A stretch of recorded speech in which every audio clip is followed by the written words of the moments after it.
Hey guys, and welcome to another season of the Ask People podcast. I'm your host, Savia Rocks, and in this season, we uncover the remarkable power of genuine compassion and insightful vision. This season, we're here to show the world that we, as individuals, are the brand, regardless of misconceptions. Join us as we go deep into the inspiring journeys of our guests, each one a testament to the impact and influence of kindness and creativity.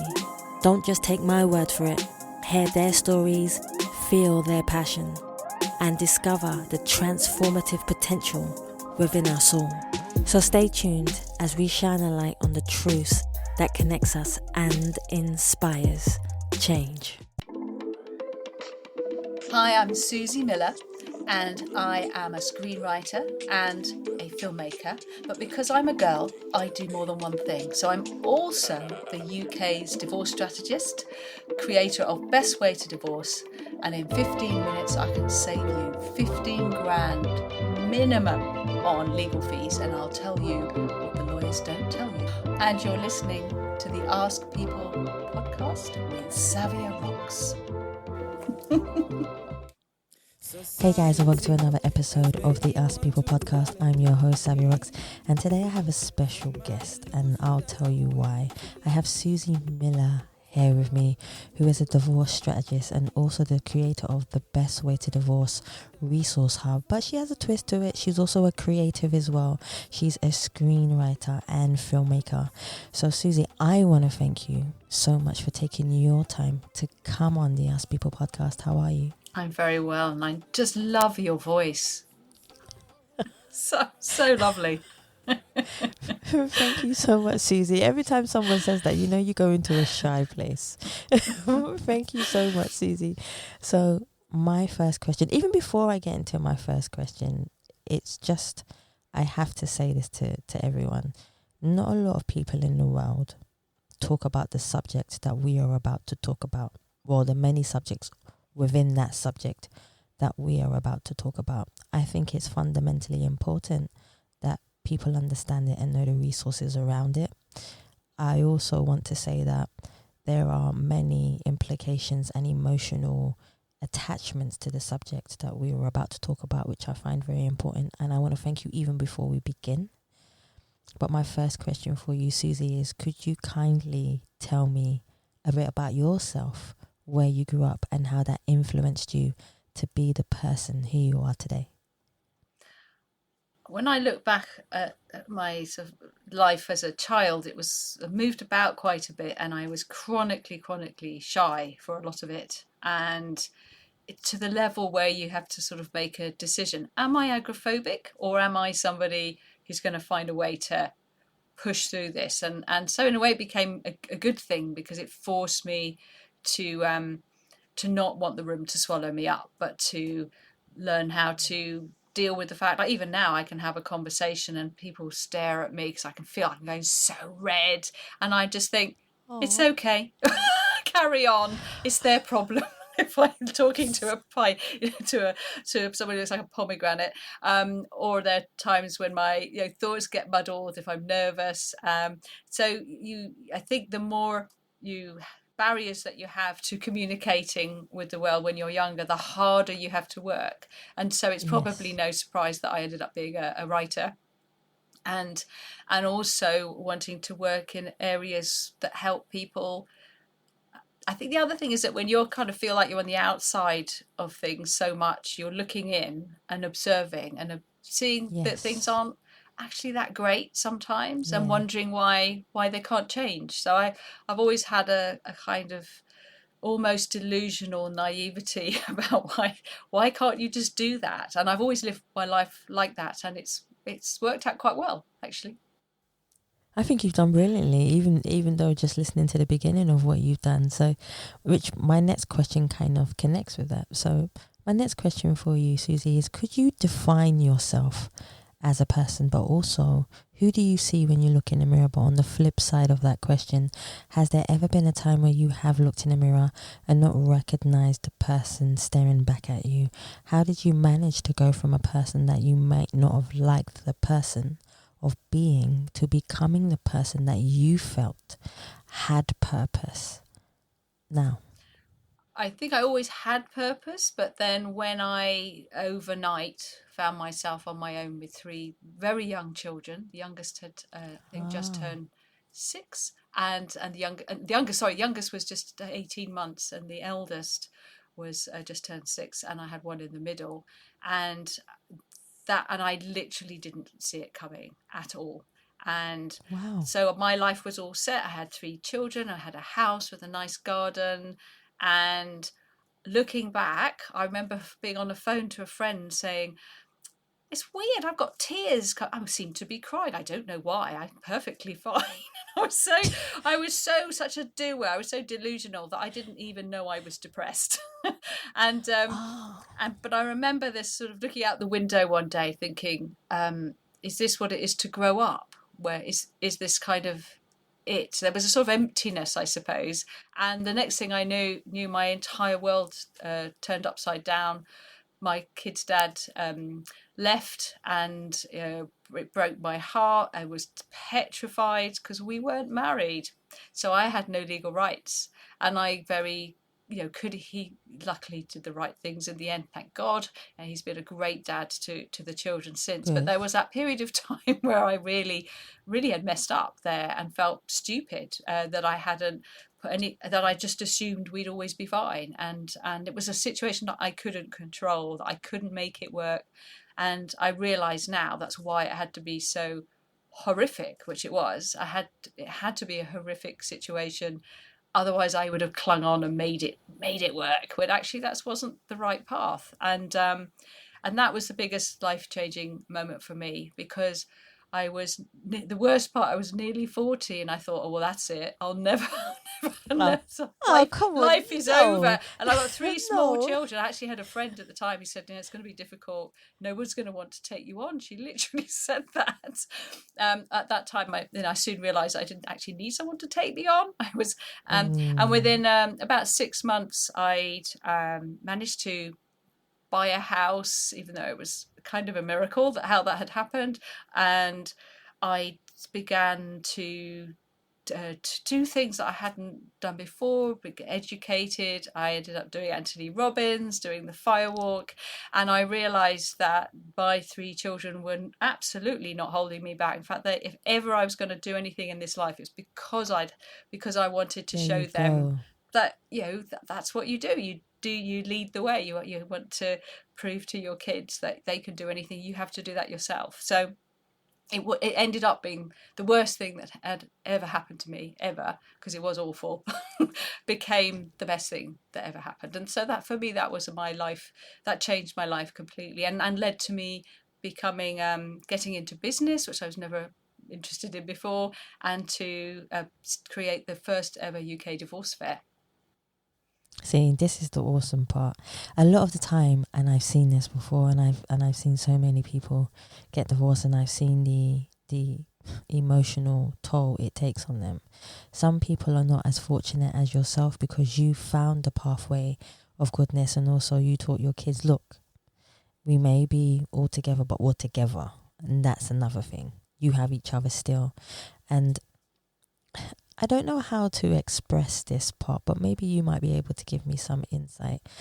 Even though two people do get divorced, Suzy, from a male's point of view, and I could never tell because I'm not a male, how does it feel? And you might be able to answer this. How does it feel to be able to just up and leave your family and not say that you're not going to come back and not say that you're not going to be a great dad, but it's, how do you just up and leave your family knowing that regardless of the implications between the two people, and I'm sure you still do have some kind of love there, because there's always some kind of, love there, regardless if you don't stay together.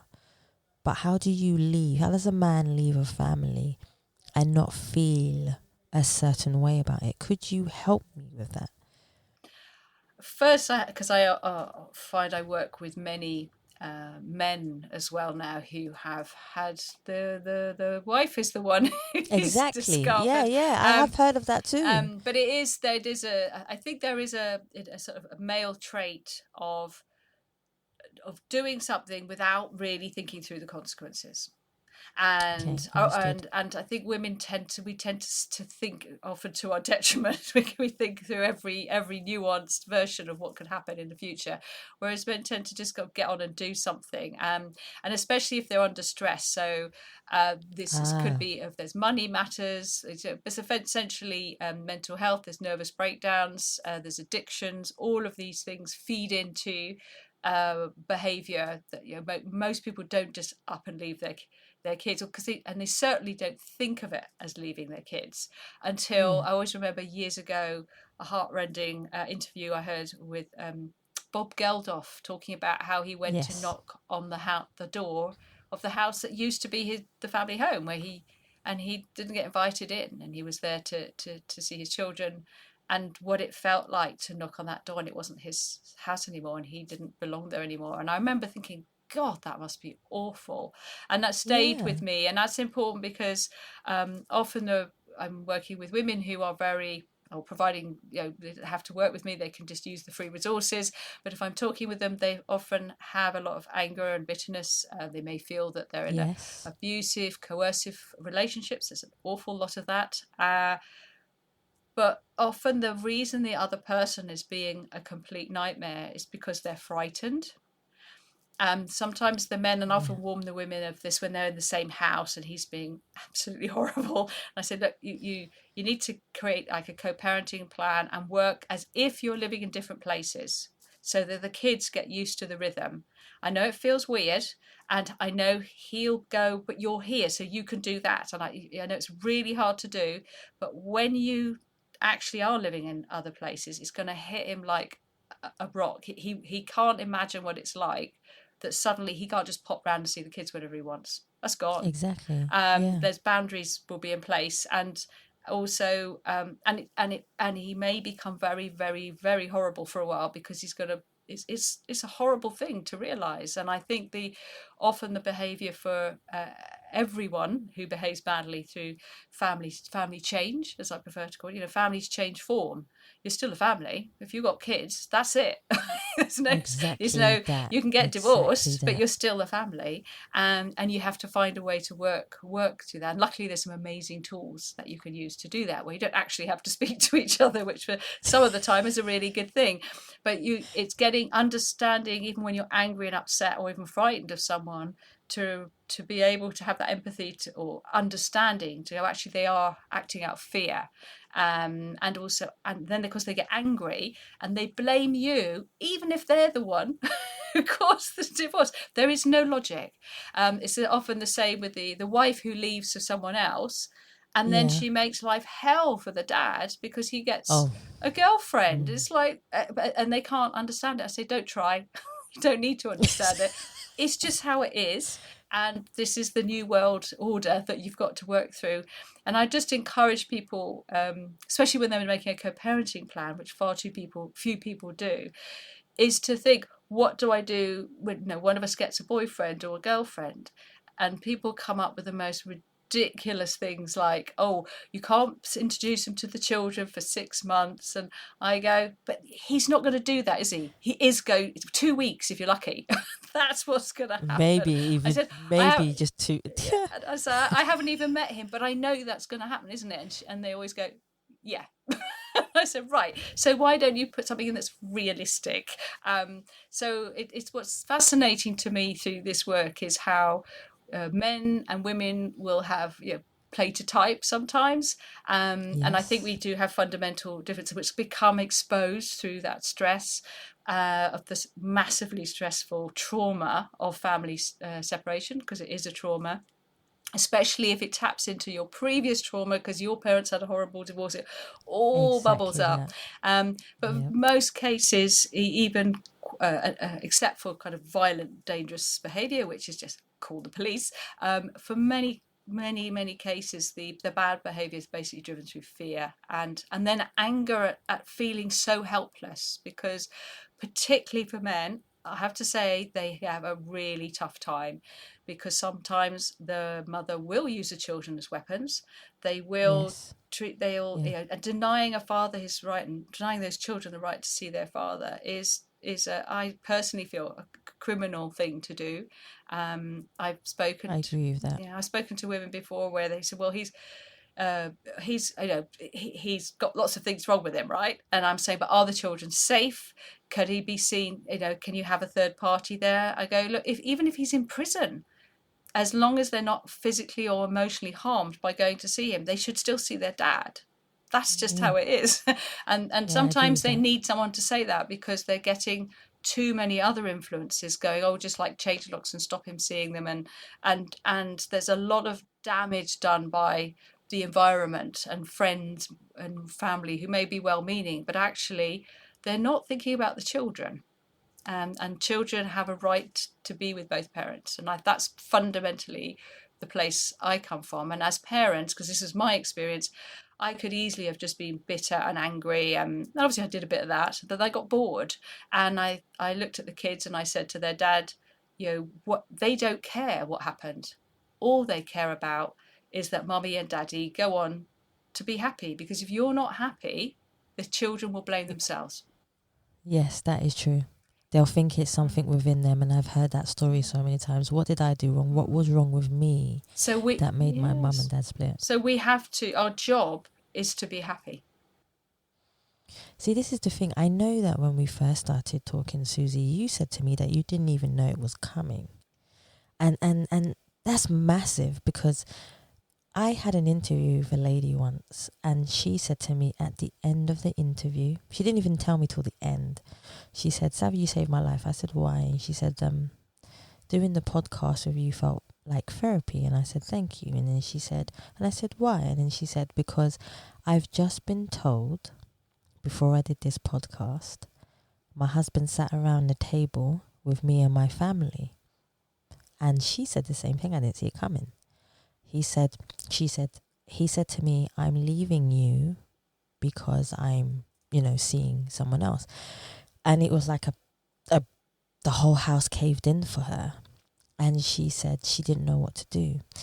And she was, and it happens to everyone. You could be a well-educated woman. You could have everything. You can have the lavish lifestyle. But emotionally, when someone decides that's it and they just drop something on you, everything in the world just caves in. And you don't know. Everything else just doesn't matter. So the reason why I asked us and I say this to you is because she didn't emotionally know what to do next. And my question for you, Susie, is a lot of people in the world don't see these things coming. Are there any signs to know that a relationship is not the way that it should be, or could even be? Because for me, in my mind, maybe it's just my mind, maybe because I'm creative and I'm quite eccentric sometimes, I always feel that there is a way to communicate with someone even when things are going bad. So if you say to me, Savia, it's not working, can we sit down and talk about it? And you try and resolve it or fix it, and it's not fixable, then you say, okay, we split ways. But dropping it on somebody in such a way and holding it for so long can have a detrimental effect on somebody's whole life, like we've spoken about previously. But for you, Susie, is there anything that we, man or woman or man, doesn't matter, can do to find resources or for mental well-being, for mental health, or communication purposes to help before divorce even comes up?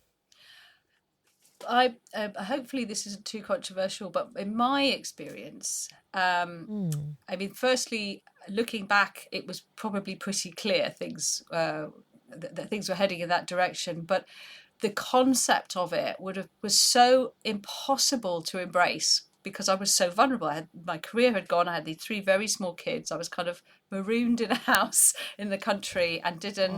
Oh, If anyone had said, "Oh, next week, your kid's dad's going to leave," And even worse, he's going to run off, and you're going to think he's had a car accident and died. I mean, it was awful. It was awful. And Wow, Suzy. the worst part is when I realised that he hadn't died in a car accident and that he had run off. Part of me wondered if that wasn't worse. And I'll never forget that feeling, because actually, in some ways, it was, in practical terms, which is a horrible thing to think about the person you love and is the father of your child. But that's how awful it was. And so it's all very well going, oh, I see it coming. How can you see something coming that's like going, that you can't do anything about? Because the premise of this, and this is really, I'm glad you brought this up, because I think one of the burdens we carry is that we have this responsibility towards this partnership, whether you're married or not, you've made that commitment, you've had children, and that somehow if you don't live together for the rest of your life, that somehow you failed. Men often say, oh, I have a failed marriage, and I always stop them. I say, don't say that. Why? The idea that you were going to spend the rest of your lives together is very nice, but it doesn't mean it's a failure if you don't. It's a little bit it's a bit, it's just stupid, really. We've brainwashed ourselves into thinking, and also, as I said earlier, it needed to be so horrific, because otherwise I would have found ways to patch it together. But it wasn't what the universe had in plan for me. It was the best possible thing it turned out that could have happened. And every time I see my kid's dad, I literally want to hug him and say thank you, because but I don't, because that would be weird. But I remember there's a bit of road I drive up, and every time I drive that road, I remember distinctly years ago driving that piece of road thinking, I will never be happy again. This is it. I'm going to be in this awful pit for the rest of my life. Not in a sad sort of, oh dear, poor me way, just like, I guess that's just it. It was so profound. So then when 6 months later I'd pick things up, because, when you're in that pit, you just might as well get out there and do stuff you've never done before. That's true. You got nothing to lose. You make sure, I'm going to do this. So within 6 months, I found that I was starting to feel very happy, and then I felt guilty that I felt happy, because everyone I met was like, oh, how do you manage with those kids, you poor thing? And I would go, actually, I'm doing a training course, and I'm doing Anthony Robbins, and I've bought a house, and I'm doing all these things. And they would look at me, and I mentioned this to a therapist at the time. I said, they just look scared for me. They don't seem to know what to say. It's like they don't want me to say this. And she said, exactly that. She said, just say to them, it works for me. Don't tell them. That's the best answer. That's the best answer. Because what I was doing was facing them with they desperately wanted me to be a victim, because if I made it work, why were they stuck in their miserable marriages and unhappiness? And sure enough, within the next year, quite a few of them also ended up leaving. But it was just a very interesting dynamic. So you don't get the support from the people around you in the way you expect when you go through these major life crises. You have to create a new world for yourself and new people, and find out who you are. I changed my glasses, my clothes, my hair, everything. I was trying to find out who the hell I was, I guess. And actually, what was really nice was an ex-boyfriend of mine. I was speaking to him about a year after, actually probably only about 6 months after it all happened, and he said, "Oh, it's like you've come back to who you were." I like that. And I didn't even know I'd gone anywhere. To me. No, you know what it is there are people who you might not see, who you park. So I always believe you're with someone for a reason, a season, or a lifetime. I've always believed that. And one of the things that I'm so glad that you said this is, when I was in a relationship once, I didn't notice myself that I was changing, Suzy, but my friends took me out to dinner one night, and it was very late, and they said, Savia, you're not who you used to be. And then the penny dropped, and it was true. I wasn't who, because I was trying to cater to make that other person happy, and I wasn't making myself happy anymore. And I believe in a relationship there are balances. You shouldn't have to change yourself. I think you shouldn't have to change yourself. A person loves you for who you are in the first place. That's who you are. And we often change who we are to make another person happy, I feel. But I'm so happy that he said that to you, because I think that sparked something in you to say, I want to be who I want to be. It's like you Who I say, you don't was. know until somebody just Exactly tells that. you. But it goes back to what you were saying earlier, I think, as well, about relations and what could you do to, I guess, to looking back, could you have changed it? But I think Yeah. the question is, why would you? The sooner you can look. I mean, if I had the confidence back then to go to confront the fact that apart from having three wonderful children together, we had nothing in common whatsoever. And if I had gone out and done those things guiltlessly, without guilt, and just been selfish and done all the things I then did after he left, have I done those before? And then it would have become obvious that I guess in a perfect world we would have sat down and go, well, let's just kind of change the way our family is. Mummy and Daddy could just be in different houses, and missed out all this awful trauma. But what that Yeah. forgets is the fact that after, even though we were together 10 years, what I discovered, and this is my only regret really, is that he didn't feel safe enough or brave enough to tell me what else was going on in his life. Because people don't just get up one day and walk out on their family. There's Exactly. stuff Yeah. going on from their past that you don't know about, that you have zero control about, and you can't fix them and you can't save This them. is what I and mean, that and Susie. that's Yeah. that's what we have to learn. And I think that's why with the divorce work it's been so good, because the more difficult or traumatic the situation the person's in, I will do everything I can to empower them to resolve that in the best possible way. But I know Yeah. I can't fix anything or save anyone, because that's not actually not my job. it's Yes. it's to 100%. I and agree with that and part. and I think that's the very hard thing to accept, especially as a woman with small kids. You have so little power. The only power you feel you have is that you can try to control the situation, and actually that's not healthy. You have to trust in spirit, and accept that everything that happens, it's not even that it's for a reason, it's for your benefit. It's what you've made necessary. So if you Yes. can deal with your stuff, get rid of your anger, and I don't mean just have a few counselling sessions. I do taekwondo. I love kick things and punch Oh, things. I could, and you do as a proactive process to get rid of anger and emotion. Don't let it build up. If you can really work on yourself and meditate, obviously very important. yeah. I Yeah. wish I'd learnt I do about that that one. a long time before. Yeah. TM's my favourite one, because that's very good for busy minds. Like I can't do mindfulness, and you do all of these things, then you are less likely to need horrible things to happen to you to put you on course, because you're in Yes. I tune. agree with that one. And I Yeah. and I relived that experience, because a few years I was on a roll. I was doing two different training courses. I was looking after the kids. I was doing all, it was ridiculous. I had a boyfriend. It was all going great, and my appendix burst, and Oh, I didn't notice. I knew I was in pain. I was just so, I was not looking after myself. I was not. So my luckily my body provided a protective thing around it, so it didn't like go everywhere.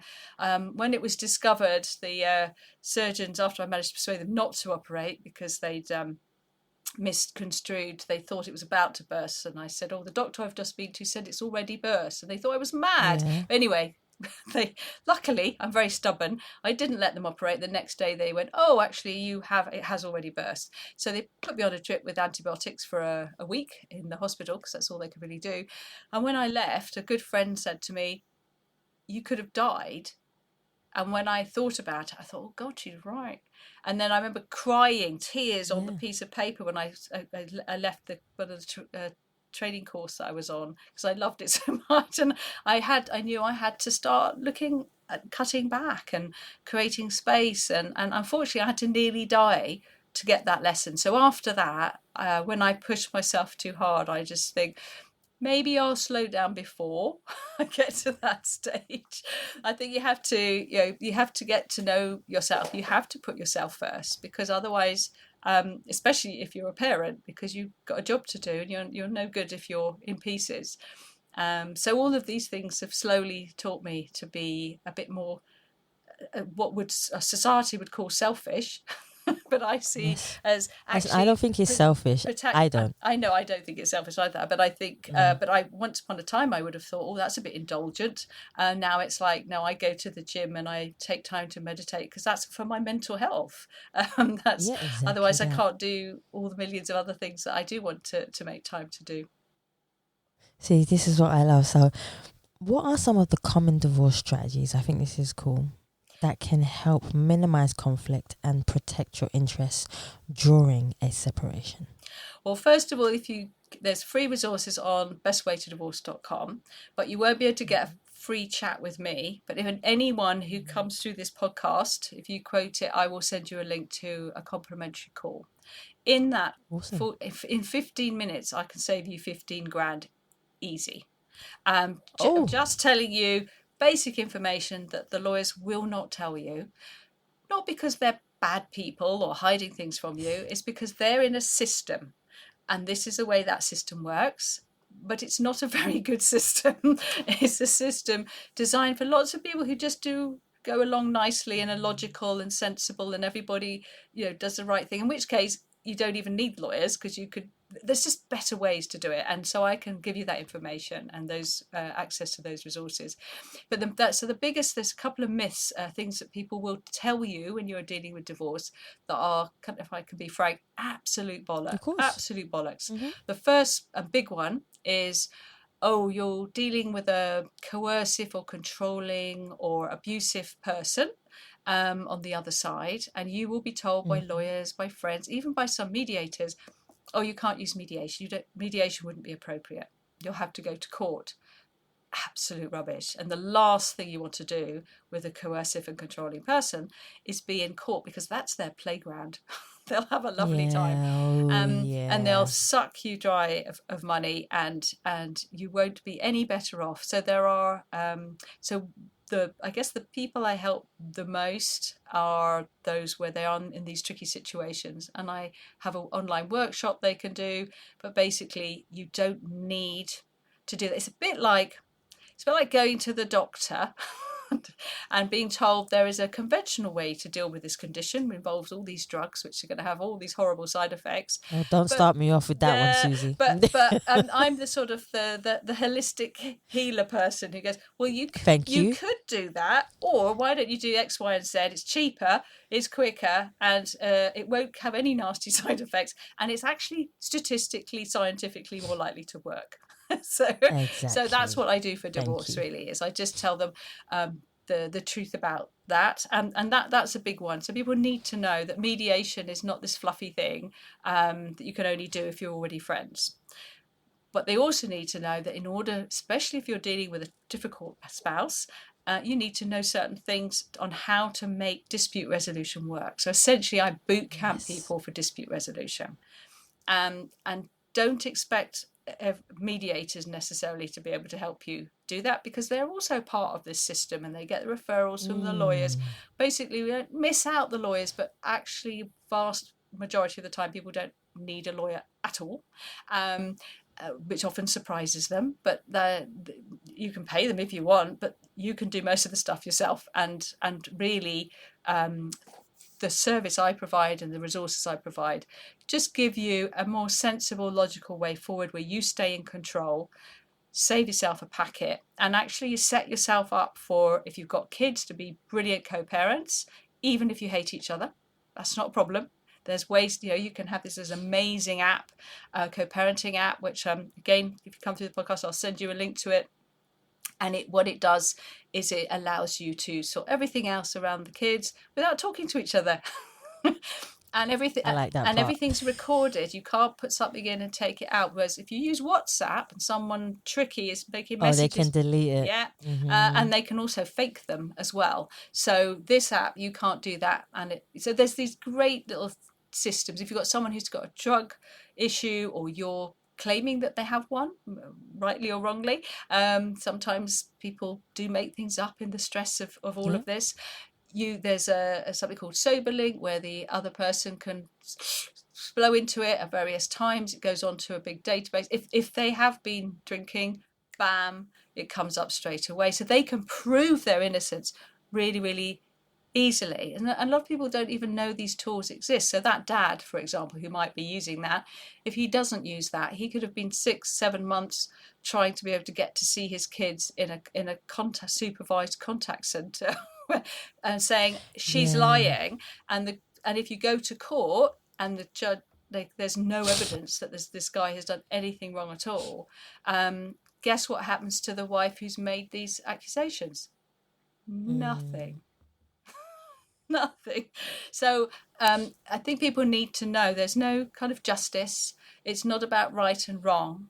It's about being aware, depending on the personality of the person you're divorcing, being very realistic who this person is, and going with it. So another example I was giving to someone earlier was, if you go to a mediation and you've done it what I call the right way, you already know what the best way to split the finances are, because you've worked with a financial expert, not a lawyer, not a mediator, but an actual chartered financial planner who does long-term cash flow forecasting. So you go in and you go, here's a couple of ways to split this, all totally laid out.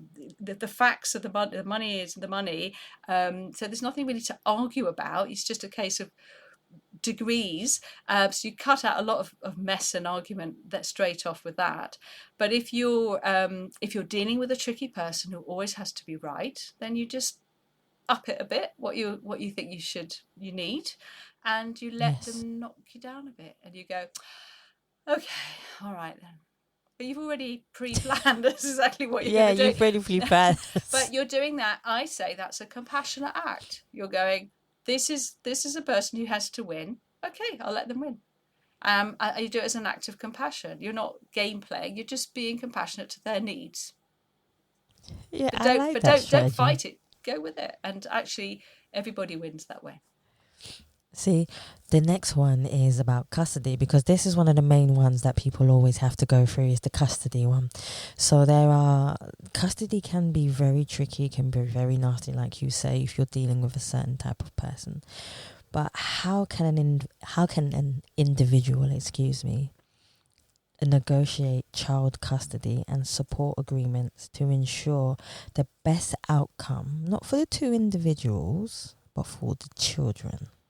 There's two things I recommend that people tend not to do, but I think they really should, and it would really improve things right from the beginning. The first one is they need to create that co-parenting plan that lays out exactly how who's going to do what, even if you're still stuck in the same house together. Act as if you're in different places.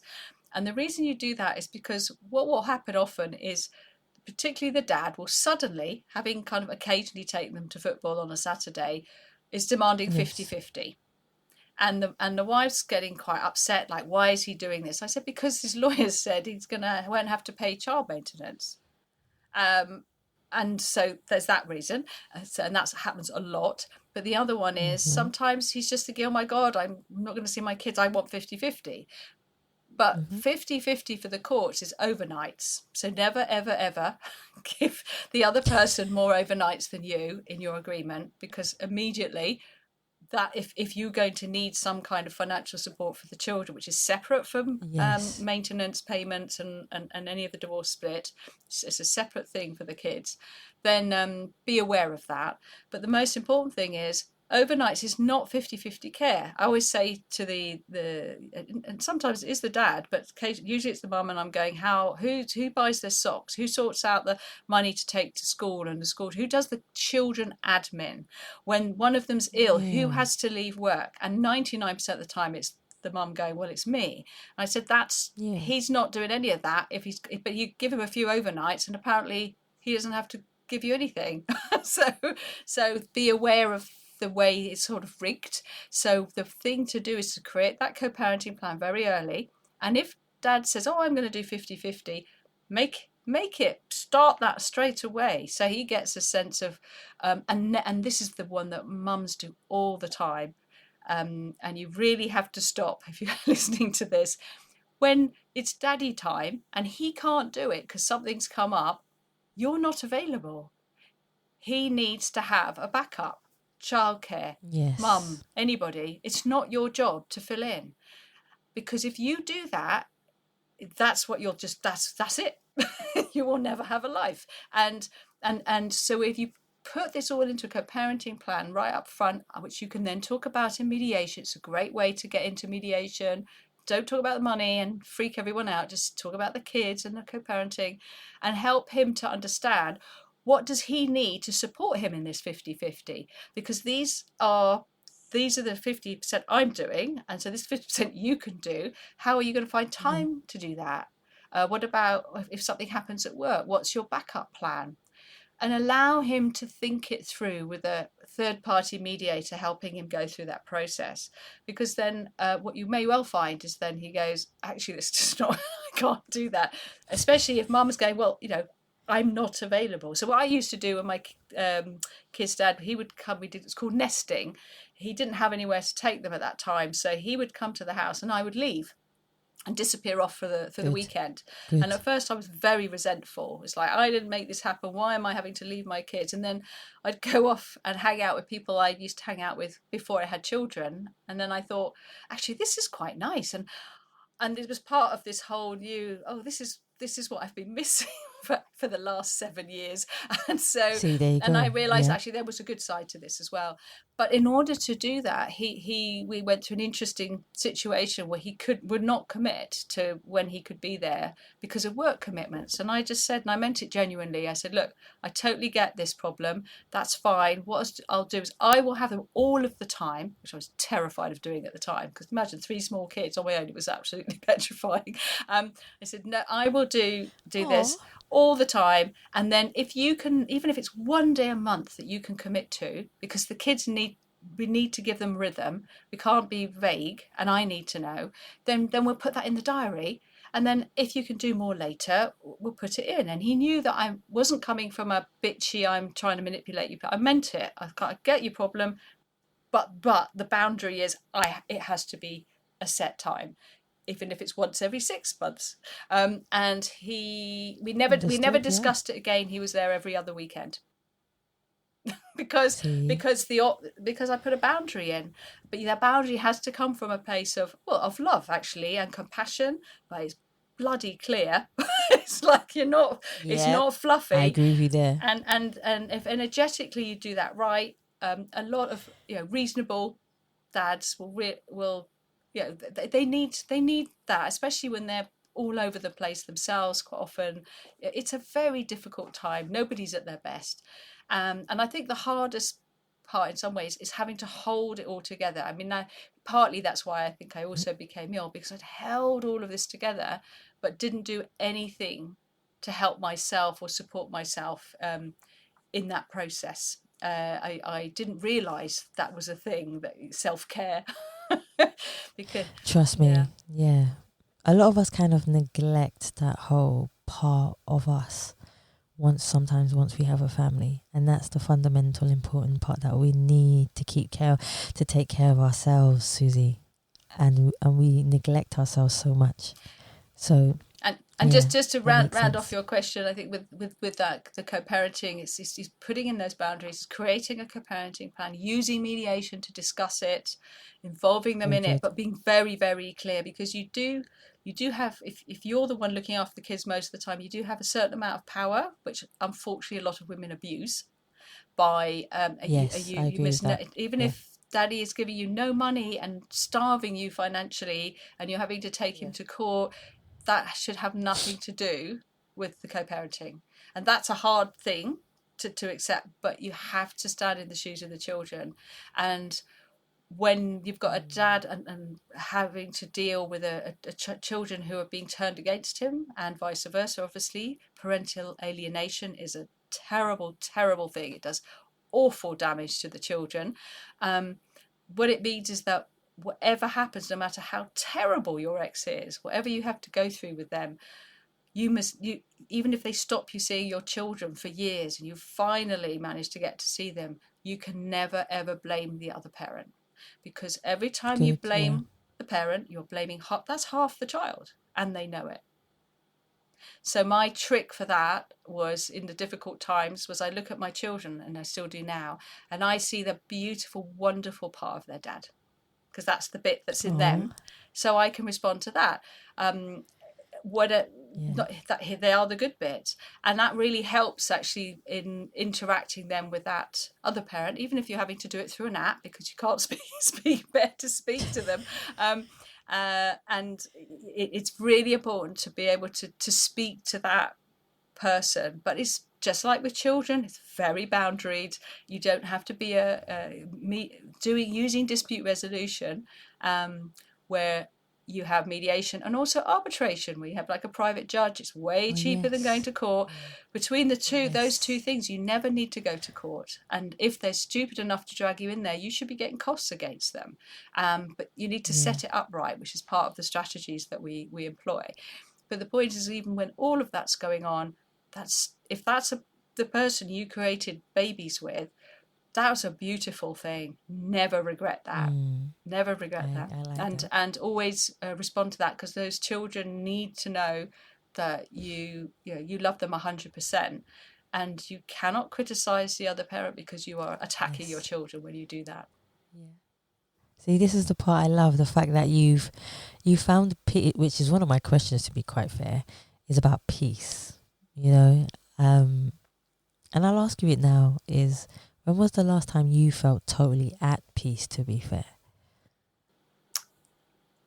I don't know. I suppose what peace for me is to get up in the morning and know that there's things I'm going to do that have value and meaning, even if I sometimes wonder why I'm doing them, because I'm not making any money or whatever it is, or I'm surely I should get a proper job or whatever it is, all the voices in your head, but ignoring those and then just going on and spending each day doing the things that feel like the right thing to do, which is why I became a screenwriter, because I realised that I love writing. I'd always written, and yet something had blocked me. My father was a writer, and I think I had a mental block. I think I had an assumption that I could never be as good as him.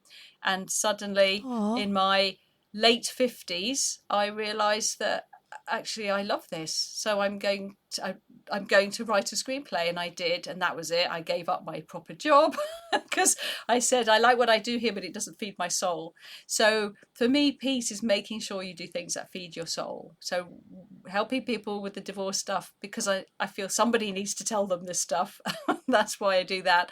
That gives me peace. And writing is I'm just the happiest person in the world when I'm writing.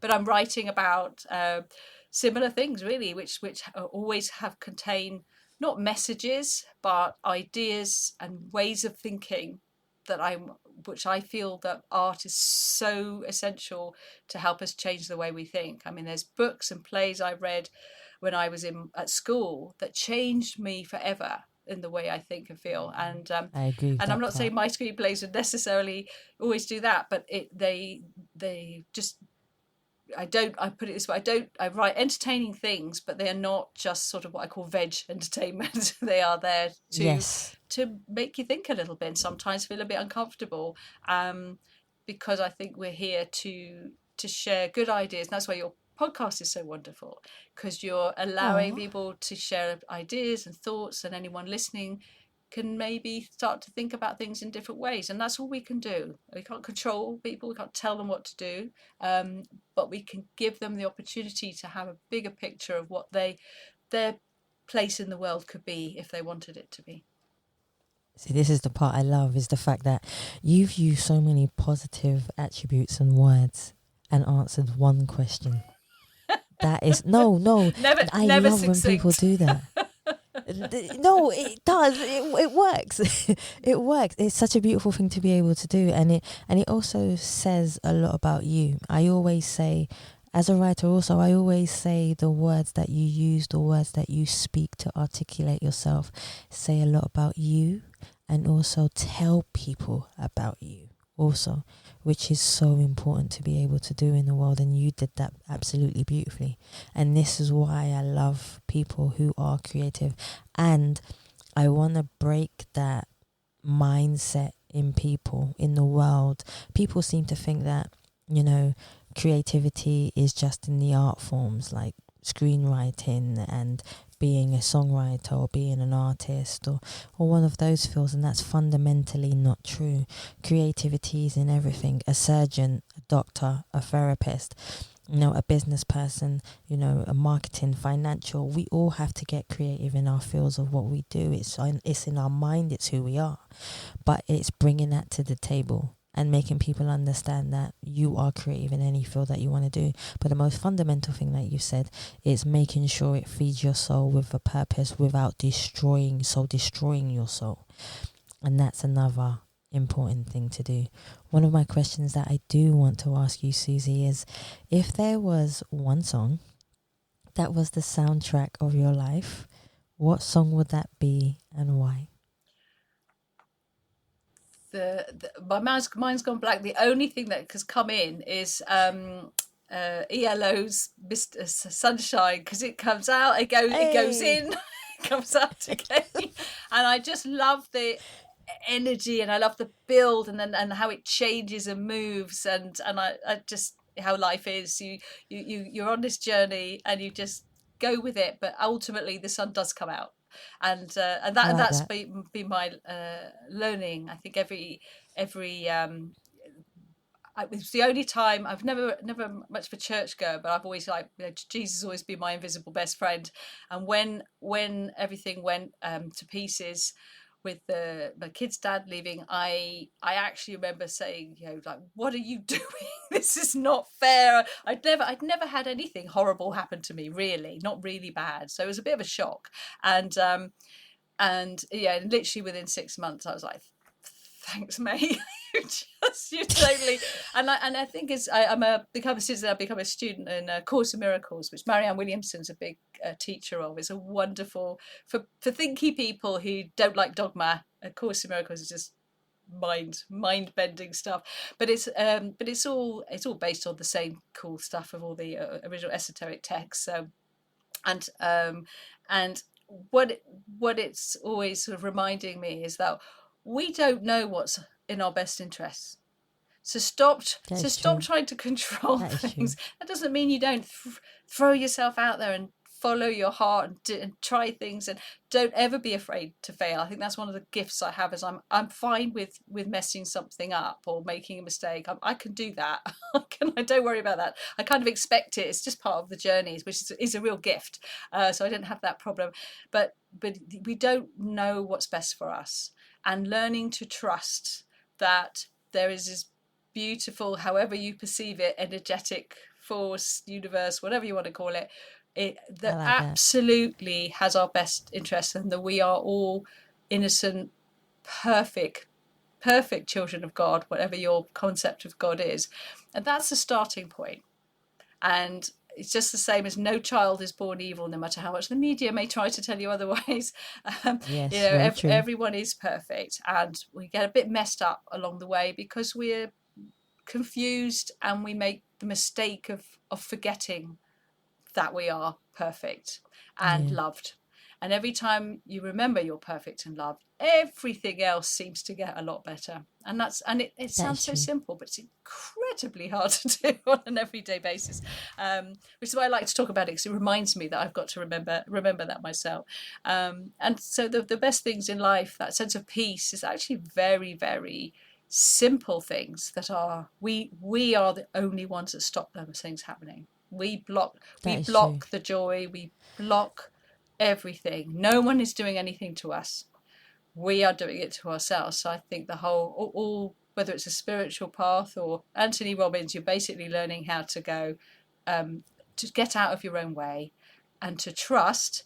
And then in that space, you tend to do things that feed your soul. Yes, that is true. That is fundamentally true. And one of the things that I'm so glad you said that is being kind to yourself. And I think that's how we destroy ourselves, because we're not kind to ourselves. We forget that part. So judgment, judgment plays a big part in our lives, fundamentally, from every single angle of our lives. If I said to you, Suzy, if judgment did not exist, I took it out of the dictionary, it did not exist anymore, and in the beginning of your life, you didn't even know what the word judgment was, it wasn't in a dictionary, what would you have done differently in your life, knowing that nobody was judging you or watching you? I think it's more important that I'm not judging other people, because it's I like those are that. the judgments that cause the most trouble. They say, isn't it, there's only two things in life: there's love and fear. Mm-hmm. Judgment always brings fear in, because is that person thinking badly of me, or they're on the street, what did they do to end up there, and the fear that I might end up there as well, which is why we don't like seeing people homeless.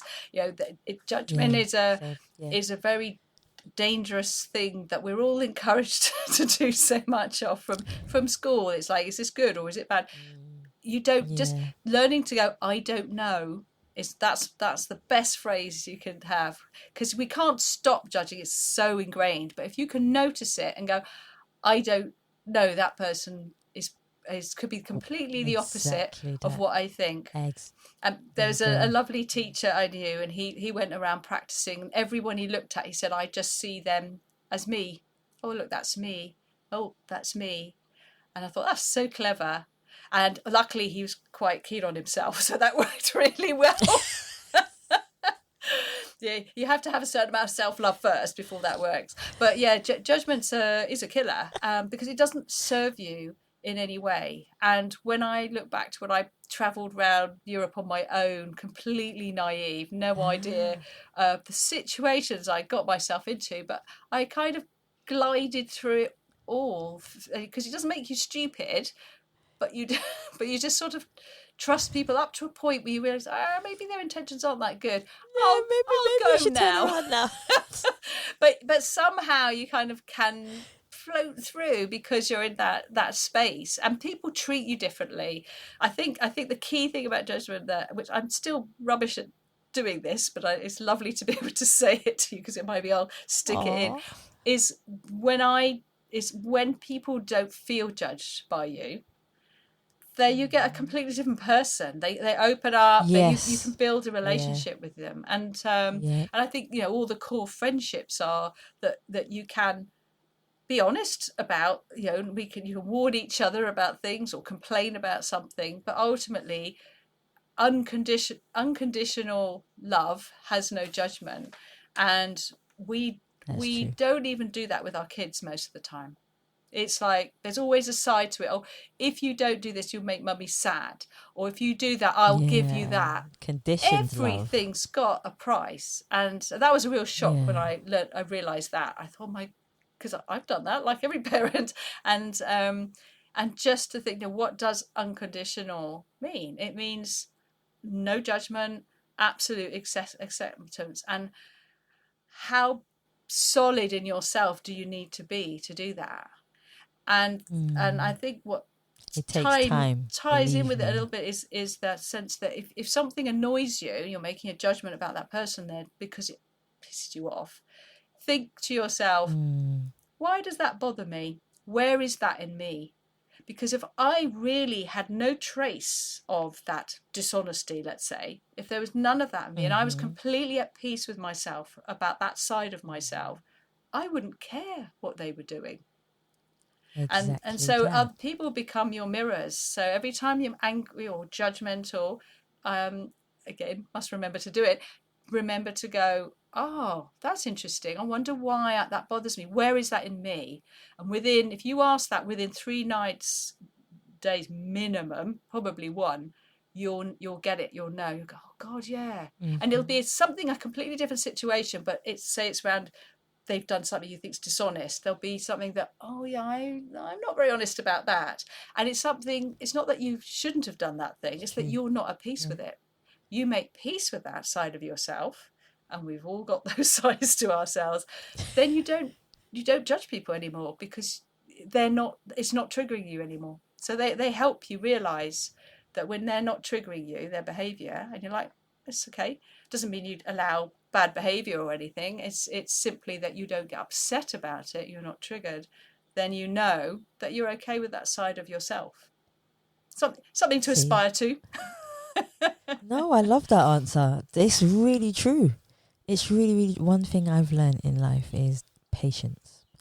The patience. Have patience with yourself and for other people. And it does, I think it does a lot for me. And I think when we spoke about peace, I think it gives me that more than anything else. It gives me a peace within myself.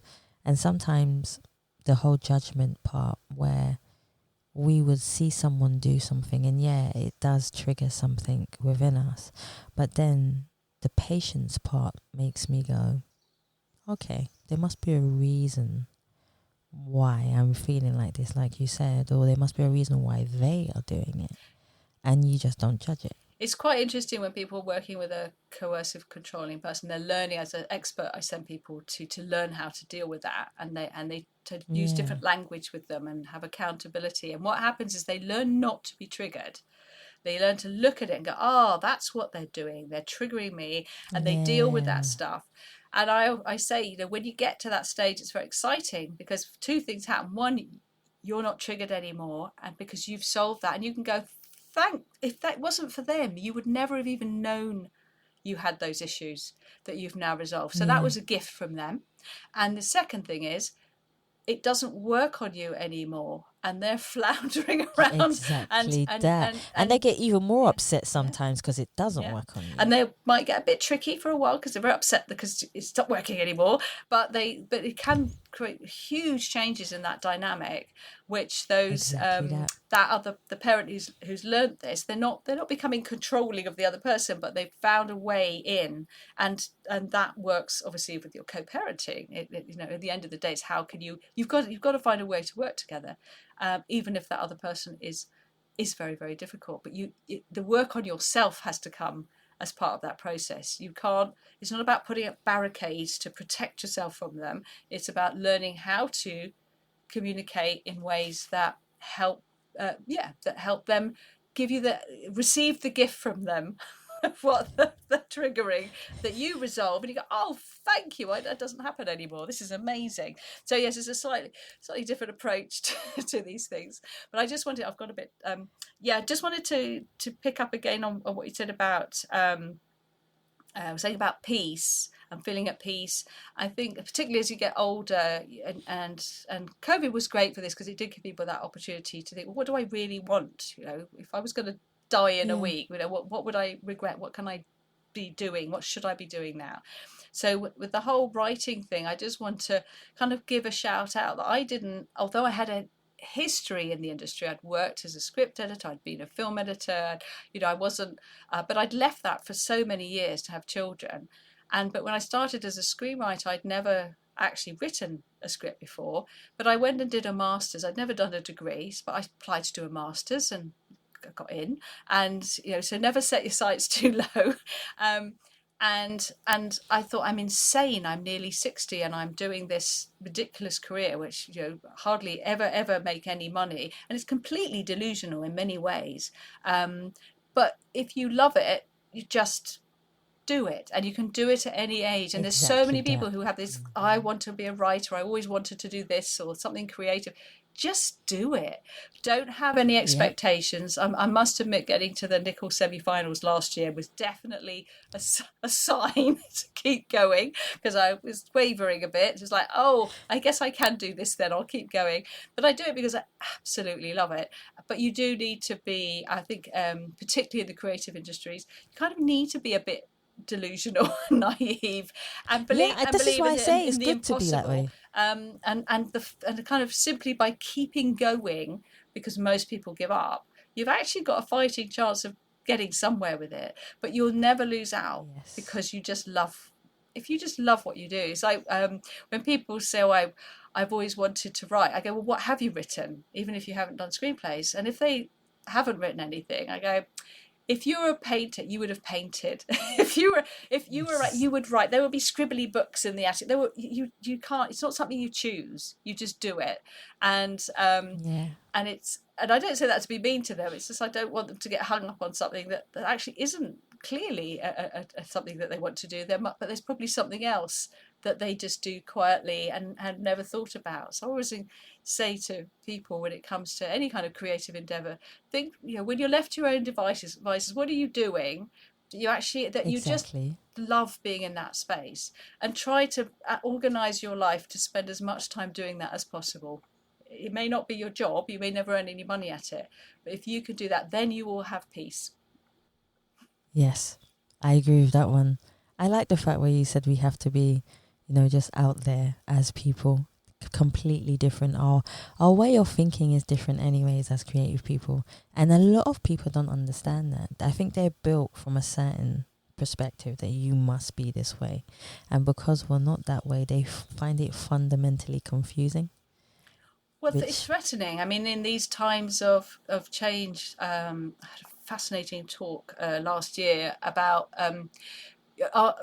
the person giving the talk basically said that as creatives, we have, as always historically, when they did the original early theatre, its job was to support democracy, because you're able to play out arguments and ideas in a way that the public can then listen and watch and think and then discuss, and that's essential to a healthy democracy. We don't really have proper democracy because we don't have that bit. we have people, we just vote them in and then get upset with them when they turn out to be exactly what was always obvious right from the start. Yes. But then we feel stupid. We could make a whole podcast on that but one. What we don't do is think, but we don't have participative democracy. We should be meeting once a month, neighbourhood parliaments locally, doing people's assemblies, talking about things that we care about, listening to each other, coming up with good ideas. What do we have? Parish council, which can't really do much. It's an administrative body, really, for allotments and graveyards, and they do some other very useful things. But then they're not a place of participative democracy where people feel heard and listened. And art and media, not the media, because of it's all controlled by dark forces. That's a whole new podcast too. But the creative endeavours that we all get involved in are often our own way of starting those conversations, or giving people permission to think about things in a certain way. And that can be done in a comedy, in a horror. Horror is a great genre for dealing with tricky subject matters that would be quite seen as politically unacceptable, but somehow if you make it into a horror, it seems to be fine.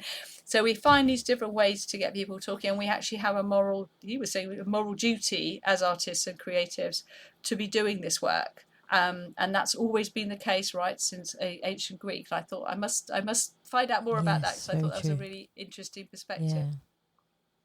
Yeah, I love that. So I feel like I can talk to you forever, to be quite fair. I've had so much fun. No, seriously, I've had so much. And it's, what I like? When a conversation is easy and it just flows naturally the way that it is authentically meant to be.